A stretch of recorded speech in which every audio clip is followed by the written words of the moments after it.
Good morning students. Last క్లాస్లో మనం micronutrients గురించి డిస్కస్ చేసుకున్నాం కదా. మైక్రోన్యూట్రియంట్స్లో కాపర్ వరకు మనం చెప్పుకున్నాము. Next boron. మైక్రోన్యూట్రియంట్స్లో ఫోర్త్ వన్ బోరాన్ కోసం ఈరోజు డిస్కస్ చేసుకున్నాము. సూక్ష్మ పోషకాలు లేదా సూక్ష్మ మూలకాలలో ఫోర్త్ వన్ బోరాన్ అనమాట. ఈ బోరాన్ని ప్లాంట్స్ ఎలా తీసుకుంటాయంటే సాయిల్ నుంచి బోరేట్ అయాన్స్ రూపంలో తీసుకుంటాయి అనమాట. HbO3గా తీసుకుంటాయి. బోరేట్ అయాన్ల రూపంలో ఇవి తీసుకుంటూ ఉంటాయి అన్నమాట. నెక్స్ట్ ఈ బోరాన్ అనేది దేనికి యూజ్ అవుతుందంటే మనకి పోలెన్ ట్యూబ్ ఫామ్ అవడానికి యూజ్ అవుతుంది. పోలెన్ ట్యూబ్ ఫామ్ అవడానికి, పరాగనాళం ఫామ్ అవడానికి యూజ్ అవుతుంది. అదేవిధంగా మనకి ఈ జైలము కణాలు అంటే దారు కణాలు అంటుంది కదా, ట్రాకెట్స్ ఉన్నాయి కదా, దారు కణాలు ట్రాకెట్స్ లిగ్నిఫికేషన్ చెందడానికి మనకి ఈ బోరాన్ అనేది మనకి బోరేట్ అయాన్స్ అనేవి యూజ్ అవుతూ ఉంటాయి అన్నమాట. పోలెన్ ట్యూబ్ ఫామ్ అవడానికి, అదేవిధంగా ట్రాకెట్స్ లిగ్నిఫికేషన్ చెందడానికి ఇవి యూజ్ అవుతూ ఉంటాయి అన్నమాట. ఇంకా మనకి దీని లోపం కనుక వచ్చింది అనుకోండి, ఇవి ఎలా తయారైపోతుందంటే ప్లాంట్ అంతా కూడా, ప్లాంట్లో మనకి ఎగ్జాంపుల్ ట్యూబర్స్ కనుక తీసుకుంటే ఈ ట్యూబర్స్ యొక్క లోపల భాగంలో స్టార్చ్ అనేది ఫామ్ అవుతుంది అనమాట. స్టెమ్లో మనకి తీసుకుంటే స్టార్చ్ అనేది ఫామ్ అవుతుంది కదా. స్టార్చ్ ఫామ్ అయినప్పుడే అది చక్కగా క్రిస్పీగా పెద్ద సైజులోకి ట్యూబర్ వస్తూ ఉంటుంది. ఎప్పుడైతే మనకి బోరేట్ లోపం అనేది వస్తుందో, డెఫిషియన్సీ వచ్చినప్పుడు ఈ ట్యూబర్స్లో లోపల స్టార్చ్ అనేది ఫామ్ అవ్వకుండా అది హోలోగా ఉండిపోతుంది అనమాట. లోపల మనకి గ్యాప్ అనేది వచ్చేస్తుంది, ఖాళీ ప్రదేశం ఏర్పడుతుంది అనమాట. ఇలాగ ఎగ్జాంపుల్ మనం బీట్రూట్ని తీసుకుంటున్నాం. బీట్రూట్లో ఇలాగ మనకి స్టార్చ్ చక్కగా దుంప మనకి రౌండ్గా వస్తుంది కదా ట్యూబరు.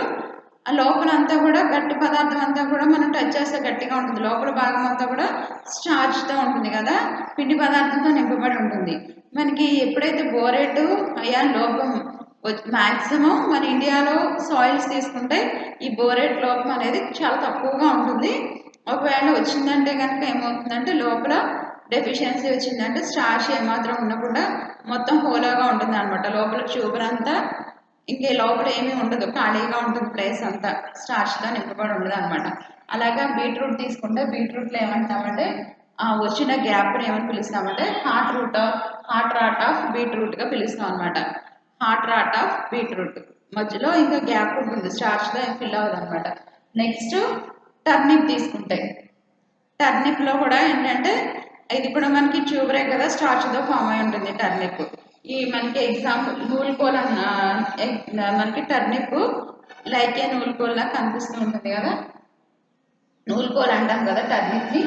దీంట్లో ఏంటంటే వాటర్ మధ్యలో స్టార్చ్ ఉండాల్సిన ప్లేస్లో వాటర్తో ఫిల్ అయి ఉంటుంది అనమాట. స్టార్చ్ ఉండాల్సిన ప్లేస్లో వాటర్ ఉంటుంది కాబట్టి దీన్ని ఏమని పిలుస్తామంటే వాటర్తో ఫిల్ అయిన ప్లేస్ని వాటర్ కోర్ ఆఫ్ టర్నిప్గా పిలుస్తాం అనమాట.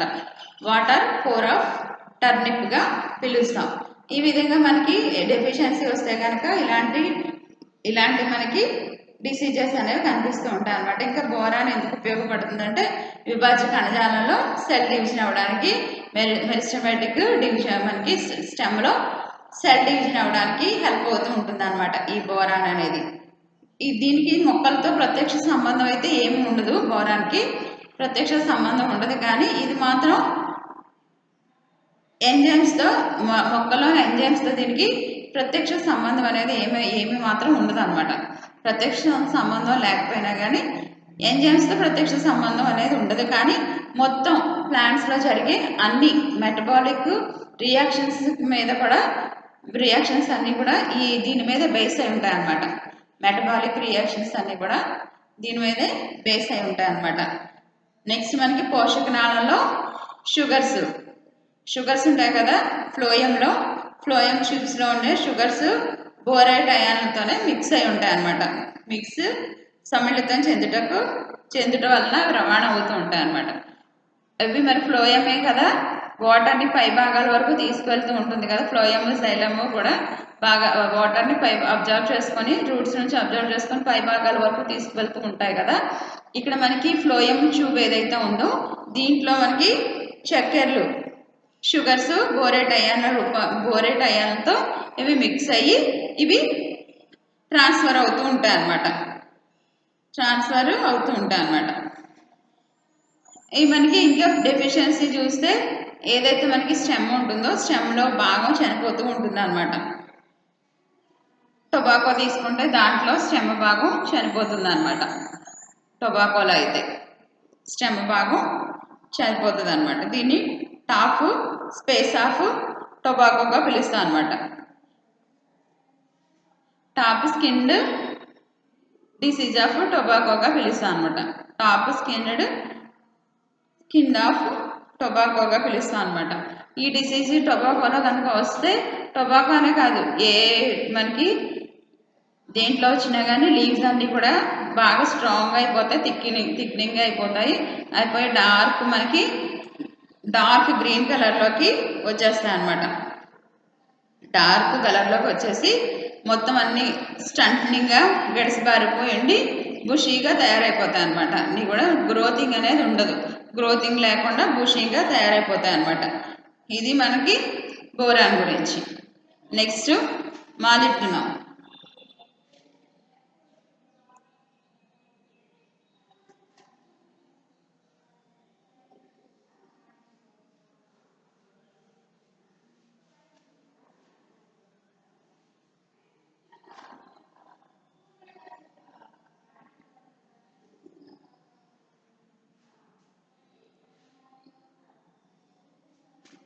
నెక్స్ట్ది మాలిబ్డినం.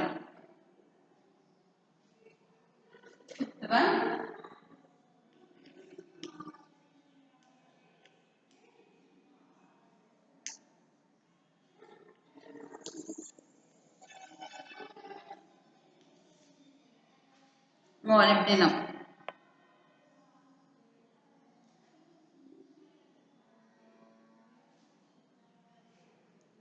Fifth one molybdenum. ఈ మాలిబ్డినం మాల్టిలేట్ అయాన్ల రూపంలో ప్లాంట్ వీటిని సాయిల్ నుంచి అబ్జర్వ్ చేసుకుంటుంది. మాల్టినేట్ అయాన్స్ రూపంలో.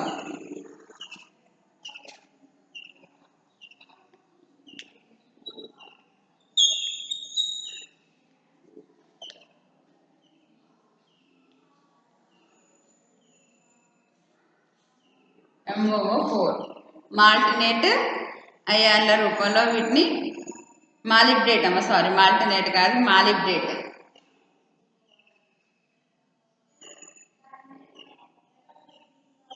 మాలిబ్డేట్ అయాన్ల రూపంలో వీటిని సాయిల్ నుంచి ప్లాంట్ అబ్జర్వ్ చేసుకుంటుంది అనమాట.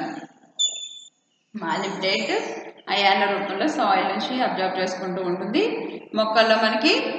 మొక్కల్లోని నైట్రేట్గా క్షయీకరణం చేసే నైట్రేట్ రిడక్టేస్ ఎంజైమ్లో ఈ మాలిబ్డినం అనేది అంతర్భాగంగా ఉంటుంది అనమాట. నైట్రేట్ రిడక్టేస్ ఎంజైమ్ ఏం చేస్తుందంటే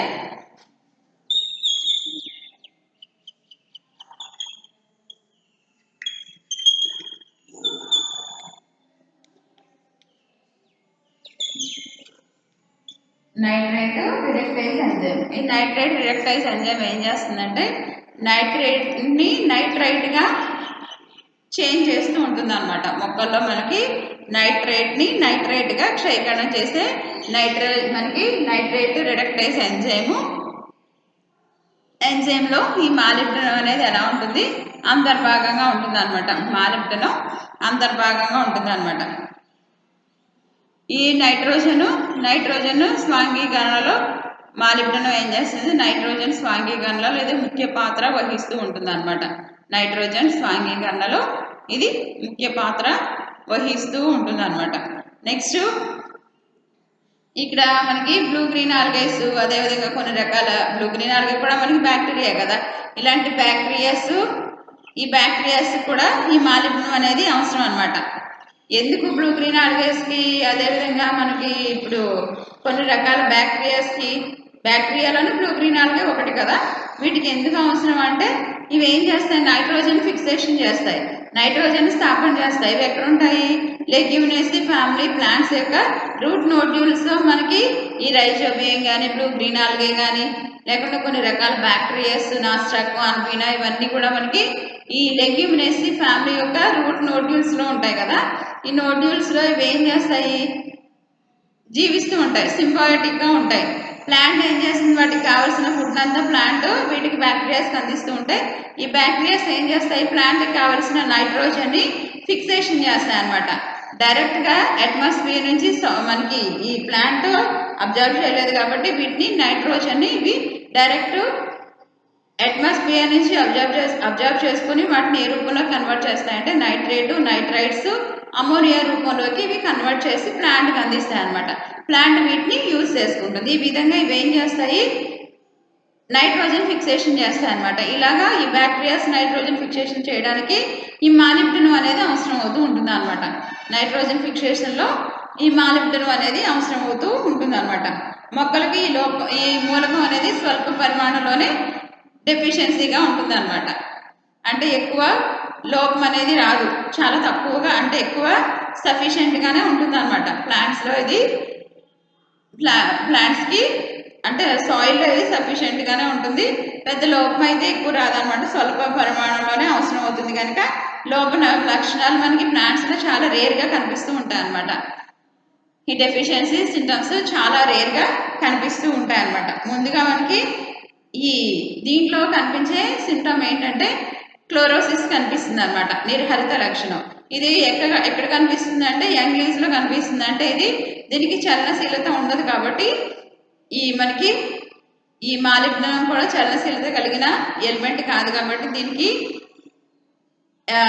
సిమ్టమ్ మనకి ఎక్కడ కనిపిస్తుంది అంటే ఫస్ట్ యంగ్ లీవ్స్లో సిమ్టమ్ అనేది కనిపిస్తూ ఉంటుంది అనమాట. తర్వాత మనకి అడల్ట్ లీవ్స్లో కనిపిస్తుంది, తర్వాత వీన్స్లో కనిపిస్తూ ఉంటుంది అనమాట. వీన్స్లో తర్వాత వీన్స్ మధ్య కనిపిస్తూ ఉంటుంది అనమాట. ఎగ్జాంపుల్ మనం తీసుకుంటే క్యాబేజీ, కాలీఫ్లవర్, వీటిలో మనకి మొక్కల్లో స్టెమ్స్ ఉంటాయి కదా, స్టెమ్స్లో కాండ అగ్రభాగాలు ఉంటాయి కదా, స్టెమ్స్ యొక్క పై భాగాలు ఉంటాయి కదా. ఈ పై భాగాలు ఏమవుతాయంటే ఒక స్టెమ్కి చాలా బ్రాంచెస్ ఉంటాయి కదా, ఈ బ్రాంచెస్ యొక్క పై భాగాలన్నీ కూడా ఒక రాడ్ షేప్ అంటే కొరడాలాగా ఒకదానికొకటి చుట్టేసుకుంటాయి అన్నమాట.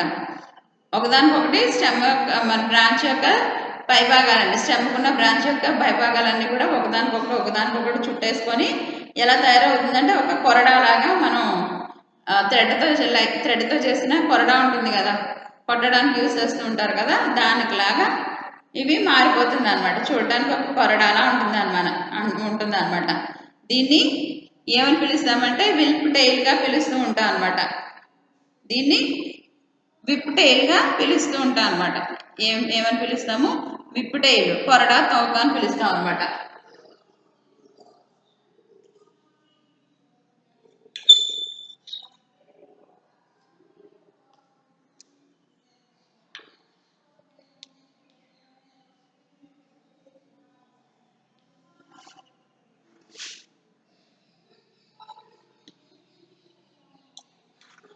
విప్ టెయిల్ లేదా కొరడా తోక.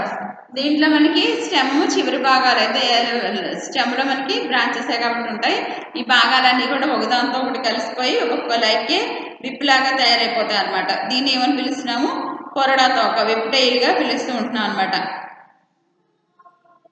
ఇప్పుడు మనకి ఈ డెఫిషియన్సీ కనుక మాలిబ్డినం డెఫిషియన్సీ కనుక వచ్చింది అనుకోండి, డెఫిషియన్సీ వస్తే ఈ మనకి లెగ్యూమినేసి ప్లాంట్స్ ఏవైతే ఉన్నాయో వాటి యొక్క రూట్ నోడ్యూల్స్లో నైట్రోజన్ ఫిక్సేషన్ అనేది సరిగ్గా జరగదు అనమాట. ఎందుకంటే ఈ నైట్రోజన్ మాలిబ్డినం అనేది ఎవరికి హెల్ప్ అవుతుంది, ఈ బ్యాక్టీరియాస్కి హెల్ప్ అవుతుంది కదా. కాబట్టి ఈ సరిగ్గా నైట్రోజన్ ఫిక్సేషన్ లెగ్యూమినేసి రూట్ నోడ్యూల్స్లో జరగదన్నమాట. మాలిబ్డినం లోపం కనుక జరిగితే నైట్రోజన్ ఫిక్సేషన్ జరగదు. నైట్రోజన్ అనేది ఇంపార్టెంట్ ఎలిమెంట్. నైట్రోజన్ ఫిక్సేషన్ జరగలేదనుకోండి, నైట్రైట్స్ రూపంలో అయాన్ల రూపంలో తీసుకోలేదు ప్లాంట్, అప్పుడు గ్రోతింగ్ అనేది తగ్గిపోతుంది అనమాట. ప్లాంట్ గ్రోతింగ్ అనేది తగ్గిపోతుంది. కాబట్టి ఈ మూలకం లోపం వచ్చినప్పుడు నైట్రోజన్ ఫిక్సేషన్ అనేది తగ్గుతుంది అనమాట. మాలిబ్డినం లోపిస్తే కనుక, డెఫిషియన్సీ వస్తే. నెక్స్ట్ ఆస్పారిక్ యాసిడ్ ఉంటుంది కదా, ఆస్పారిక్ యాసిడ్ యొక్క రేషియో కూడా లో అవుతుంది అనమాట. డెఫిషియన్సీ, మాలిబ్డినం డెఫిషియన్సీ వస్తే ఆస్పారిక్ యాసిడ్ యొక్క రేషియో కూడా దీంట్లో తగ్గుతుంది అనమాట. ఇది మాలిబ్డినం యొక్క story. Next 6th one zinc.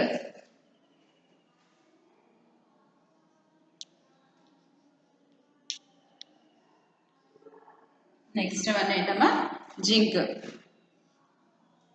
ఈ జింక్ని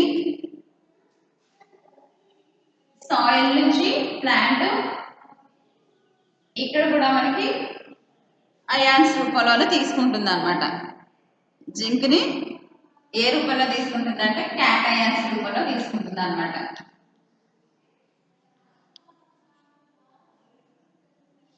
క్యాటయాన్స్ రూపంలో జింక్ని సాయిల్ నుంచి ప్లాంట్ అబ్జర్వ్ చేసుకుంటుంది. Zn2+.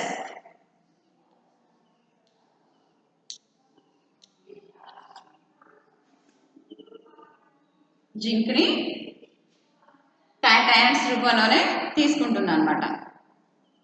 క్యాటయాన్స్ రూపంలో జింక్ని ప్లాంట్ సాయిల్ నుంచి అబ్జర్వ్ చేసుకుంటుంది. ఈ జింక్ అనేది దేనికి యూజ్ అవుతుందంటే ఆక్సిడేషన్ సింథసిస్లో ఈ జింక్ అనేది యూజ్ అవుతుంది అనమాట. ఆక్సిజన్ సంశ్లేషణలో ఆక్సీకరణ సంశ్లేషణలో ఇది యూజ్ అవుతూ ఉంటుంది అనమాట. ఆక్సిన్స్ యొక్క సింథసిస్లో ఇది యూజ్ అవుతూ ఉంటుంది అనమాట. ఆక్సిన్స్ యొక్క సింథసిస్ జరిగేటప్పుడు ఇది ఆక్సిన్ మీన్స్ ఫైటో హార్మోన్ కదా, ఆక్సిన్ ఒక ఫైటో హార్మోన్ కదా. ఈ ఆక్సిన్స్ యొక్క సింథసిస్లో ఇది మెయిన్ రోల్ ఇది ప్లే చేస్తూ ఉంటుంది అనమాట. ఆక్సిన్స్ యొక్క సింథసిస్లో ఈ జింక్ లోపించినప్పుడు ఇండోల్ ఎస్టిక్ యాసిడ్ 3 ఉంటుంది కదా, IAAగా పిలుస్తాం కదా, ఇండోల్ ఎస్టిక్ యాసిడ్. ఈ ఇండోల్ ఎస్టిక్ యాసిడ్ యొక్క రేషియో అనేది తగ్గుతుంది అనమాట.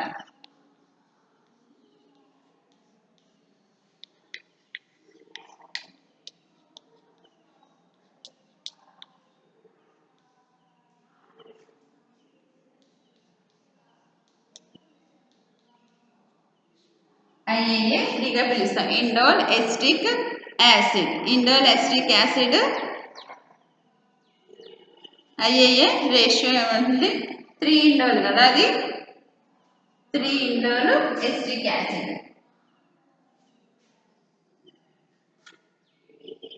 3 ఇండోల్ ఎస్టిక్ యాసిడ్. ఈ 3 ఇండోల్ ఎస్టిక్ యాసిడ్ యొక్క రేషియో అనేది తగ్గుతూ ఉంటుంది అనమాట. తగ్గుతుంది. అదేవిధంగా మనకి ట్రిప్టోఫాన్ సింథసిస్కి ఈ జింక్ అనేది అవసరం అవుతుంది అనమాట. అమైనో యాసిడ్స్, అదేవిధంగా ట్రిప్టోఫాన్ అమైనో యాసిడ్స్.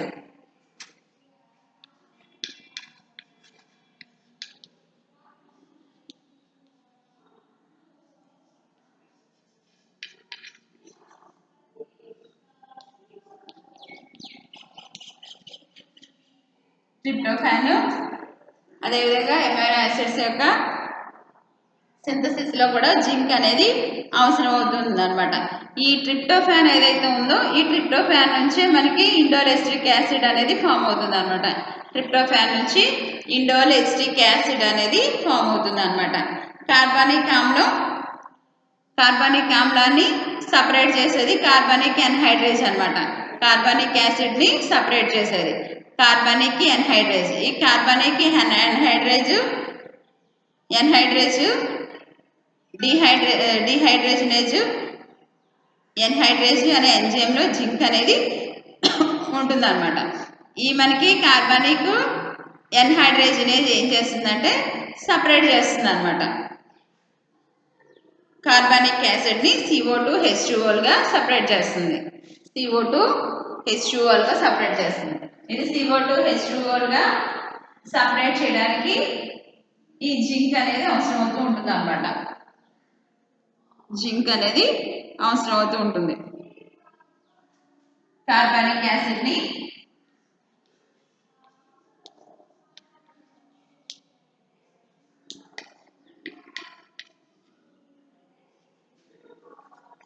ఇది ఎలా సపరేట్ చేస్తుంది?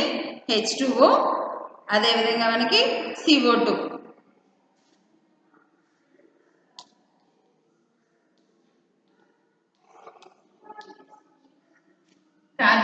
కార్బానిక్ యాసిడ్ని H2O, CO2గా సపరేట్ చేసేది మనకి కార్బానిక్ ఎన్హైడ్రేజ్.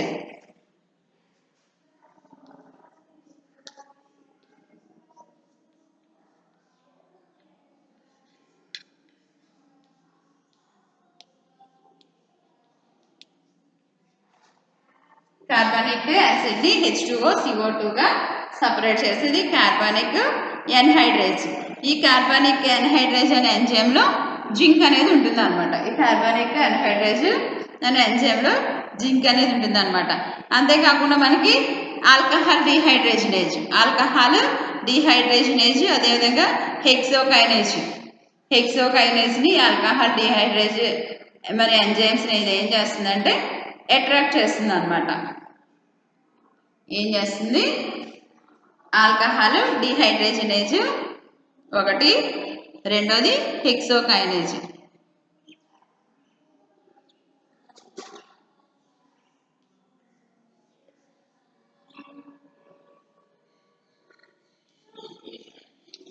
ఆల్కహాల్ డిహైడ్రేజినేజ్.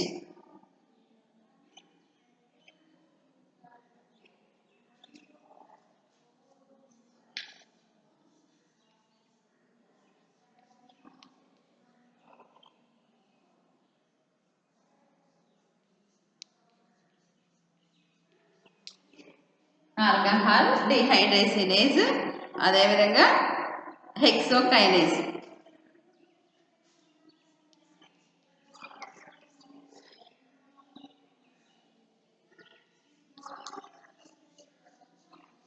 హెక్సోకైనేజ్ ఎంజైమ్స్ని, ఆల్కహాల్ డిహైడ్రేజినేజ్ ఎంజైమ్స్ని ఇది ఏం చేస్తుందంటే ఇది ఉత్తేజపరుస్తూ ఉంటుంది అనమాట. ఇది ఏం చేస్తుంది? అవి యాక్టివ్గా అయ్యేలా చేస్తుంది అనమాట. డిహైడ్రేజినేజ్, ఆల్కహాల్ డిహైడ్రేజినేజ్, హెక్సోకైనేజ్, ఈ రెండిట్లో ఇవి యాక్టివ్గా మారడానికి హెల్ప్ చేసేది ఈ మనకి ఎంజైమ్ ఏదైతే ఉందో జింక్. ఈ జింక్ హెల్ప్ చేస్తూ ఉంది అనమాట. ఈ జింక్ హెల్ప్ చేస్తుంది అనమాట. నెక్స్ట్ డెఫిషియన్సీ కనుక వస్తే, జింక్ లోపం కనుక వచ్చింది అనుకోండి ప్లాంట్స్లో లీవ్స్ అనేవి కూడా అన్నీ కూడా చిన్నగా మారిపోతాయి అన్నమాట. చిన్నవిగా లీవ్స్ అన్నీ స్మాల్ సైజులో ఉంటాయి. అదేవిధంగా ప్లాంట్ తీసుకుంటే లీన్గా ఉంటుంది. ఇవన్నీ కూడా ఫోల్డెడ్గా మారిపోతూ ఉంటాయి అన్నమాట. ఫోల్డ్ అయిపోతూ ఉంటాయి, వంకర్లు తిరిగిపోతాయి అన్నమాట. ఈ లోప లక్షణాన్ని లీఫ్ లిటిల్ డిసీజ్గా పిలుస్తాం అన్నమాట. లీఫ్ లిటిల్ డిసీజ్ మ్యాక్సిమం మనకి ఎక్కడికి చూస్తామంటే బ్రింజాల్లో చూస్తాం అనమాట. అప్పటి వరకు ఇంత పెద్దవి ఉంటాయి కదా బ్రింజాల్ లీవ్స్. ఈ మనకి లీఫ్ లిటిల్ డిసీజ్ వచ్చిందంటే అన్నీ కూడా ఇంత చిన్న లీవ్స్గా వచ్చేస్తాయి. అవి కూడా మనకి ఎక్కువ గుత్తులుగా వచ్చేస్తాయి అన్నమాట. ఈ డిసీజ్ వస్తాయి.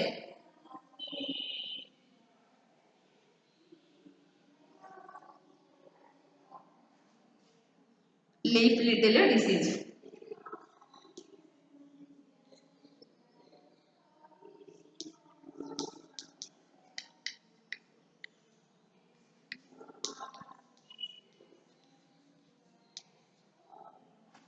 లీఫ్ లిటిల్ డిసీజ్గా తీసుకుంటున్నాం అనమాట. ఈ లీఫ్ లిటిల్ డిసీజ్లో ఎగ్జాంపుల్ మనం బ్రింజాల్ తీసుకుంటున్నాం. బ్రింజాల్లో పెద్ద లీవ్స్ ఉన్నాయి. కాస్త ఎప్పుడైతే డిసీజ్ వచ్చిందో లీవ్స్ అన్నీ కూడా చిన్నగా మారిపోతాయి. అన్నీ కూడా మనకి బంచ్ లాగా తెలుస్తూ ఉంటాయి అనమాట. ఒకే బ్రాంచ్లో ఇవి ఒక బంచ్ లాగా కనిపిస్తూ ఉంటాయి, గ్రూప్గా ఫామ్ అయిపోతూ ఉంటాయి అనమాట. చిన్నవి చాలా ఎక్కువ లీవ్స్ వచ్చేస్తూ ఉంటాయి అనమాట. ఈ మొత్తం లీవ్స్ అన్నీ కూడా చిన్నవిగా ఉంటాయి. ప్లాంట్ అంతా లీన్గా ఉంటుంది. అన్నీ కూడా ఫోల్డ్ అయిపోయి కనిపిస్తూ ఉంటాయి అన్నమాట. నెక్స్ట్ ఈ మనకి జింక్ యొక్క డెఫిషియన్సీ వల్ల ఆక్సిజన్స్ యొక్క డెఫిషియన్సీ అనేది వస్తుంది అనమాట. ఆక్సిజన్స్ లోపం వస్తుంది. ఆక్సిజన్స్ యొక్క రేషియో మనకి లో అవడం వల్ల ఏమవుతుందంటే ఈ ప్లాంట్ ఏదైతే ఉందో ప్లాంట్ గ్రోతింగ్ లేకుండా షార్ట్గా ఉండిపోతుంది అనమాట. గ్రోతింగ్ ఉండకుండా పొట్టిగా అలాగే ఉండిపోతుంది ప్లాంట్. గ్రోతింగ్ లేకుండా మొత్తం లీవ్స్ అన్ని ఎక్కువైపోయి ఒక రోజెట్టిగా మారిపోతుంది అనమాట, ఒక బుషీగా. ఇలా బుషీగా ఉన్నదాన్ని మనం లైక్ ఏ రోజెట్టి విన్యాసంగా పిలుస్తూ ఉంటాం కదా, రోజెట్టి విన్యాసంలో అలా ఉండిపోతుంది అనమాట, రోజెట్టిగా. రోజెట్టి అంటే బుషీగా అనమాట.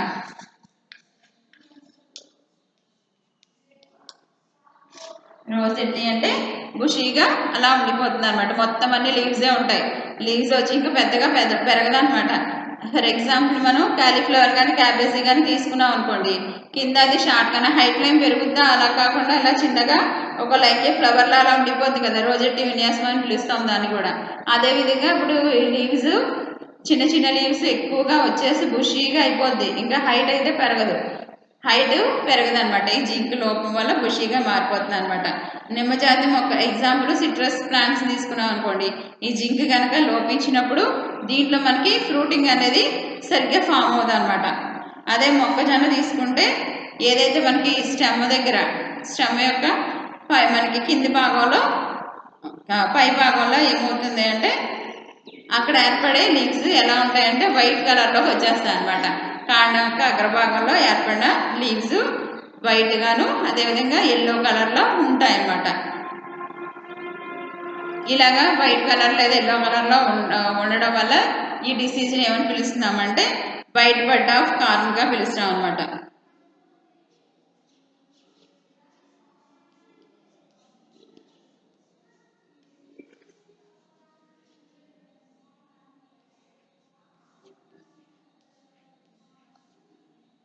వైట్ బడ్ ఆఫ్ కార్న్ అని పిలుస్తాం అనమాట ఈ డిసీజ్ని.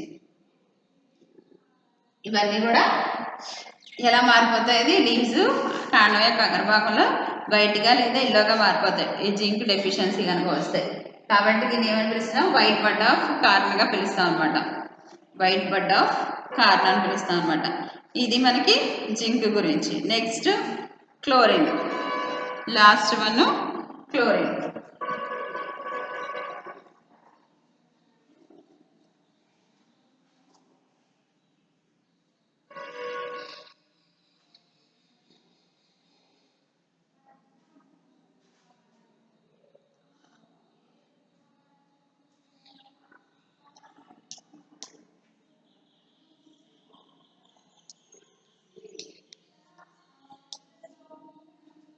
Chlorine, last one chlorine. ఈ మొక్కల్ని క్లోరైడ్ అయాన్స్ రూపంలో తీసుకుంటాయి.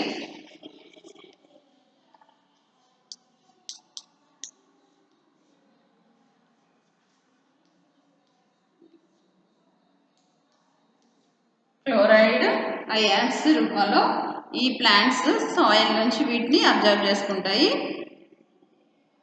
పొటాషియం లాగా, పొటాషియం ఎలా అయితే దేంట్లోనూ కాంపోనెంట్గా ఉండదో, ఈ క్లోరిన్ కూడా అలాగే దేంట్లోనూ ఏ పదార్థంలో కూడా ఇది కాంపోనెంట్గా అనుఘటకంగా ఉండదు అనమాట. ఇది కూడా ఫోటోసింథసిస్లో మనకి ఫోటోలైసిస్ జరుగుతూ ఉంటుంది కదా, ఫోటోలైసిస్ ఆఫ్ వాటర్కి క్లోరిన్ అనేది అవసరం అవుతూ ఉంటుంది అనమాట.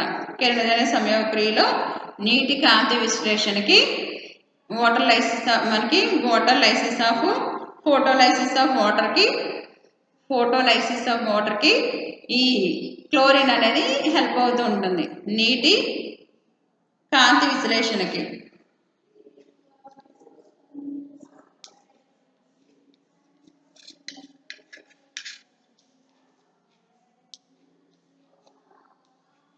నీటి కాంతి విశ్లేషణ, ఫోటోలైసిస్ ఆఫ్ వాటర్, నీటి కాంతి విశ్లేషణకి ఫోటోసింథసిస్లో ఈ మనకి క్లోరిన్ అనేది హెల్ప్ అవుతూ ఉంటుంది అనమాట, క్లోరిన్ హెల్ప్ అవుతూ ఉంటుంది అనమాట.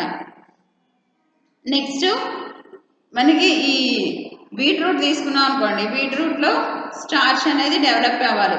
స్టార్చ్ డెవలప్ అయితేనే సైజు, ట్యూబర్ యొక్క సైజు చిన్న సైజు కాస్త పెద్దది అవుతూ ఉంటుంది కదా.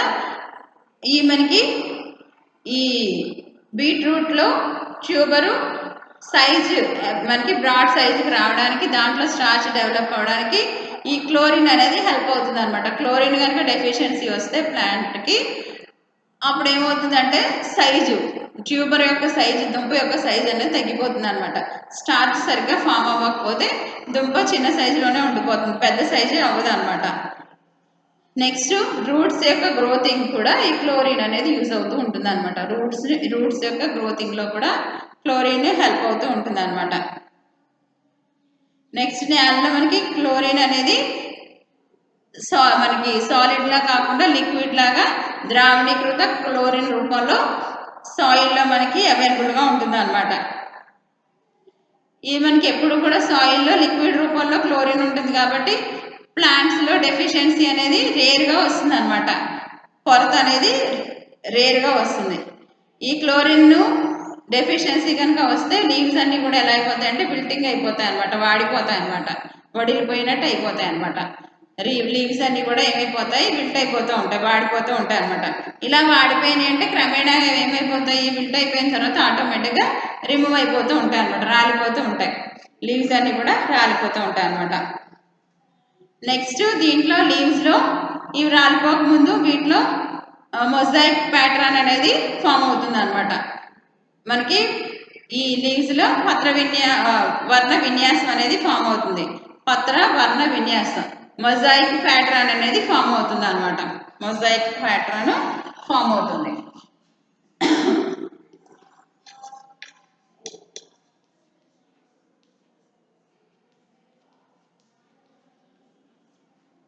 పత్ర వర్ణ విన్యాసం అని పిలుస్తాం అనమాట. అంటే ఇప్పుడు ఒక లీఫ్ తీసుకున్నామంటే దాంట్లో మనకి లైక్ ఏ మొజాయిక్ లాగా, మొజాయిక్ అంటే మనం ఫస్ట్ నుంచి చెప్పుకుంటూనే ఉన్నాం. మొజాయిక్ అంటే ఏం చెప్తాము, ఒక లైన్ ఫార్మేషన్ అనమాట, ఒక లైన్ ఫార్మేషన్. ఇంట్లో మనం ఫ్లోరింగ్ చేసుకునేటప్పుడు టైల్స్ అన్ని కూడా ఒక లైన్ ఫార్మేషన్లో ఎలా వేస్తామో ఆ విధంగానే ఇక్కడ మనకి ఒక మొజాయిక్ ఫార్మేషన్ అంటే ఒక లైన్ ఫార్మేషన్, ఒకదాని తర్వాత ఒకటి కలర్స్ మనకి కొన్ని ఈ కోరియస్ బ్లూమీ లాంటి లీవ్స్ కనుక తీసుకుంటే ప్లాంట్లో అన్ని లీవ్స్ ఉంటాయి కదా, కలర్ఫుల్ లీవ్స్ చాలా కలర్స్లో కనిపిస్తూ ఉంటాయి కదా. ఇప్పుడు ఇక్కడ కూడా ఏమవుతుందంటే ఈ క్లోరిన్ లోపం రావడం వల్ల లీవ్స్ కలర్ఫుల్గా తయారవుతాయి అనమాట. ఆ కలర్స్ కూడా ఒకదాని తర్వాత ఒకటి మొజాయిక్ ప్యాటర్న్లో ఉంటాయి అనమాట. ఒక కలర్ తర్వాత ఇంకో కలర్ అలాగా లైన్ ఫార్మేషన్లో ఈ కలర్స్ అన్నీ కూడా ఉంటాయి అనమాట. దీన్ని పత్ర వర్ణ విన్యాసం లేదా మొజాయిక్ ప్యాటర్న్గా పిలుస్తూ ఉంటాం అనమాట. మొజాయిక్ ప్యాటర్న్గా పిలుస్తాం. ఇది క్లోరిన్ డెఫిషియన్సీ వస్తే ఈ విధంగా కనిపిస్తూ ఉంటుంది అనమాట. ఇది అదే మనకి బాగా ఎక్కువ డెఫిషియన్సీ వచ్చింది అనుకోండి, టొమాటోస్లో మనకి టొమాటోస్ అనేవి ఫామ్ అవ్వనమాట. టొమాటో ప్లాంట్ తీసుకుంటే టొమాటో ప్లాంట్లో టొమాటోస్ అనేవి అసలు ఫామ్ అవ్వనమాట. అంటే ఫామ్ అవ్వకపోవడానికి కారణం ఏంటి, ఫ్లవరింగ్ అనేది ఉండదు.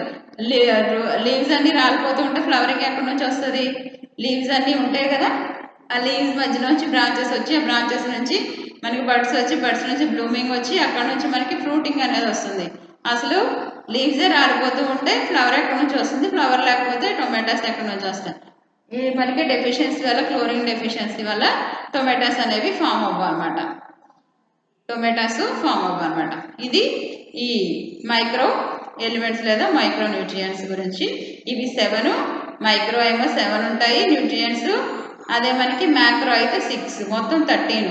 ఈ 13 నెక్స్ట్ దీంట్లో మనకి 16 ఎలిమెంట్స్లో 3 ఏమో ఫ్రేమ్వర్క్ ఎలిమెంట్స్గా ఉంటున్నాయి. ఆ 3 ఏమో హైడ్రోజన్, ఆక్సిజన్, కార్బన్, ఈ 3 కూడా మనకి ఫ్రేమ్వర్క్ ఎలిమెంట్స్గా ఉంటాయి. ఇవి అట్మాస్ఫియర్ నుంచి ఈ ప్లాంట్ అబ్జర్వ్ చేసుకుంటూ ఉంటుంది కాబట్టి మొత్తం 16 ఎలిమెంట్స్ ప్లాంట్కి కావాల్సిన ఎలిమెంట్స్ అనమాట. ప్లాంట్ గ్రోతింగ్లో 16 ఎలిమెంట్స్ ప్లాంట్కి కావాలి. ఓకేనా. నెక్స్ట్ ఒక స్మాల్ షార్ట్ క్వశ్చన్ ఉంటుంది దీంట్లో.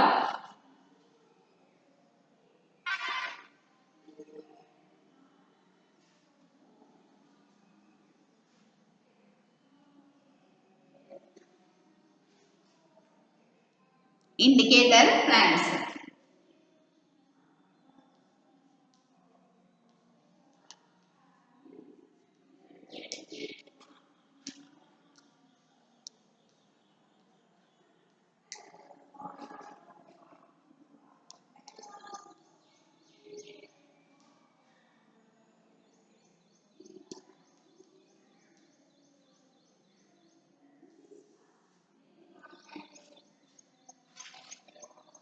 Indicator plants. మనకి ఇండికేటర్ అంటే ఏంటో తెలుసు కదా, సూచించేదాన్ని ఇండికేటర్గా పిలుస్తూ ఉంటాం. మన కారులో ఇండికేటర్స్ ఉంటాయి, ఎక్కడికి వెళ్ళాలో ఏంటవి తెలుపుతూ ఉంటాయి కదా, మనం రూట్ మ్యాప్ తీసుకుంటున్నప్పుడు ఇండికేట్ చేస్తూ ఉంటాయి ఇండికేటర్స్. ఇక్కడ మనం ఇండికేటర్స్గా ప్లాంట్స్ని చెప్తున్నాం. Indicator plants. సాయిల్లో మనకి అనేక రకరకాల ఎలిమెంట్స్ ఉంటాయన్న విషయం తెలుసు కదా. ఈ సాయిల్లో ఇప్పుడు మనం మాట్లాడుకున్న ఎలిమెంట్స్ అన్నీ కూడా సాయిల్లోనే ఉన్నాయని తెలుసు. అన్నీ కూడా మనకి మైక్రో ఎలిమెంట్స్ అన్నీ కూడా మనకి సాయిల్లోనే ప్రజెంట్ అయ్యి ఉన్నాయి. Zinc, sulphur, manganese, magnesium, molybdenum, chlorine, ఇవన్నీ కూడా మనకి ఎక్సెట్రా అన్నీ కూడా సాయిల్లోనే ఉన్నాయి. మనకి కాపరు, ఐరన్, ఇవన్నీ కూడా కదా.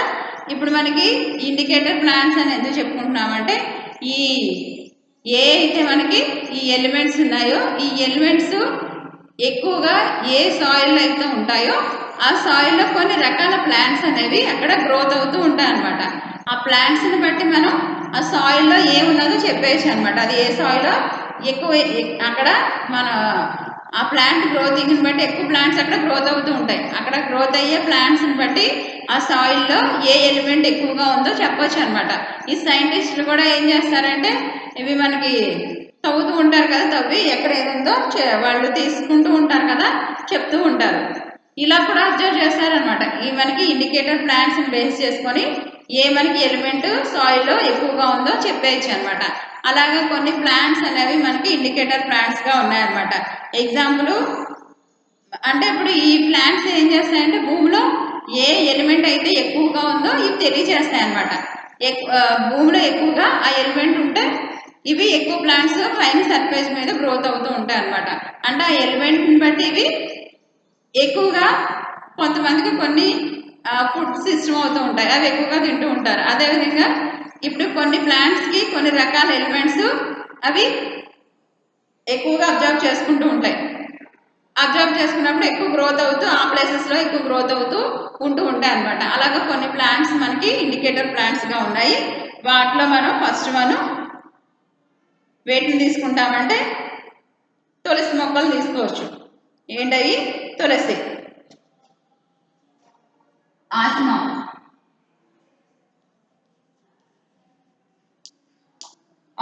తులసి మొక్కల్ని ఎగ్జాంపుల్గా తీసుకోవచ్చు అనమాట. ఈ ఆస్మము, తులసి మొక్కలు, అదేవిధంగా మెర్సియా లాటిఫోలియా తులసి మొక్కలు, అదేవిధంగా మెర్సియా లాటిఫోలియా.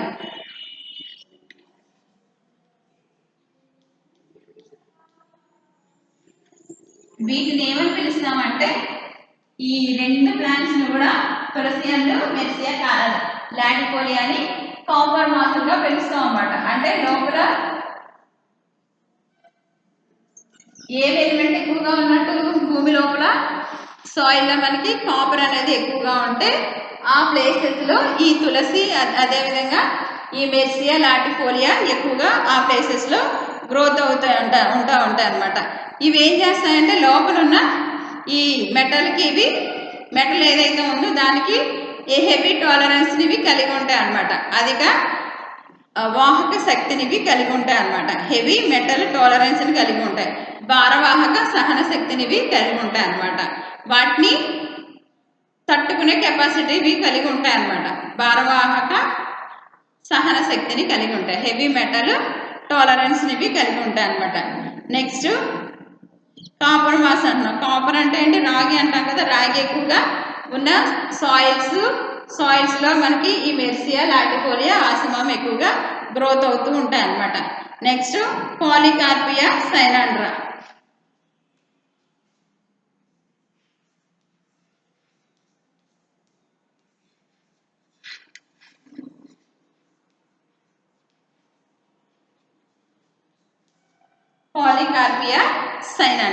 ఈ పాలికార్పియా సైనాండ్రా అదేవిధంగా ఆస్ట్రేనియం అడల్టేరియం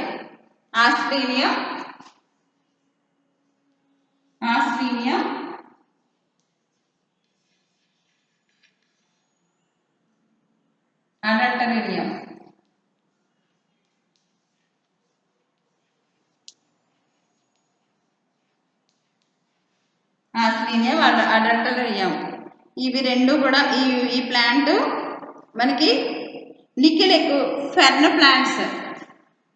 ఇది పాలికార్పియా సైనాండ్రా, అదేవిధంగా ఆస్లీనియం, అడల్టరీనియం. ఇవి నికెల్ ఎక్కువగా ఎక్కడైతే ఉంటుందో ఆ ప్లేసెస్లో ఇవి గ్రోత్ అవుతూ ఉంటాయి అన్నమాట. నికెల్ ఎక్కువగా ఉన్న ప్లేసెస్లో ఇవి గ్రోత్ అవుతాయి. నికెల్ ఎక్కువగా ఎలిమెంట్ ఎక్కడైతే ఉంటుందో ఆ ప్లేస్లో అవి గ్రోత్ అవుతూ ఉంటాయి అన్నమాట. నెక్స్ట్ ఆస్ట్రాగాలస్ సెలీనియం అధికంగా ఉండే ప్రదేశాల్లో ఆస్ట్రాగాలస్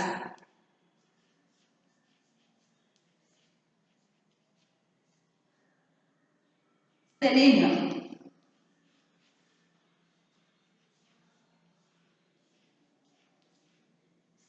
అధికంగా ఉండే ప్రదేశాల్లో మనకి ప్లాంట్ గ్రోత్ అవుతూ ఉంటుంది అనమాట.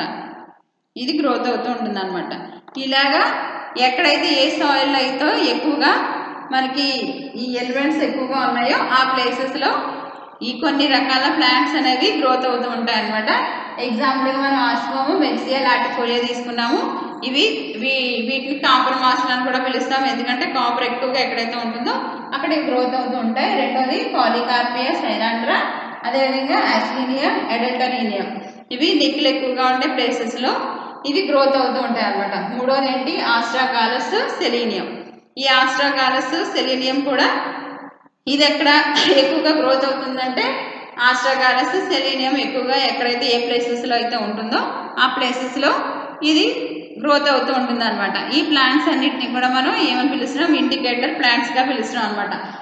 ఒకవేళ క్వశ్చన్ ఇస్తే చాలా చిన్న క్వశ్చన్ కాబట్టి ఫస్ట్ ఏం చేస్తాము, ఈ ప్లాంట్ గ్రోతింగ్కి ఎలిమెంట్స్ అనేవి ఇంపార్టెంట్ అని చెప్పి ఇన్ని మైక్రో ఎలిమెంట్స్ ఉన్నాయి. Micro elements 6, micro elements 7, macro 6, ఇవన్నీ ఫస్ట్ రాసేసి కొంచెం మనకి ఇంట్రడక్షన్ వచ్చిన తర్వాత అప్పుడు ఈ ఇండికేటర్ ప్లాంట్స్ గురించి రాస్తాం అన్నమాట.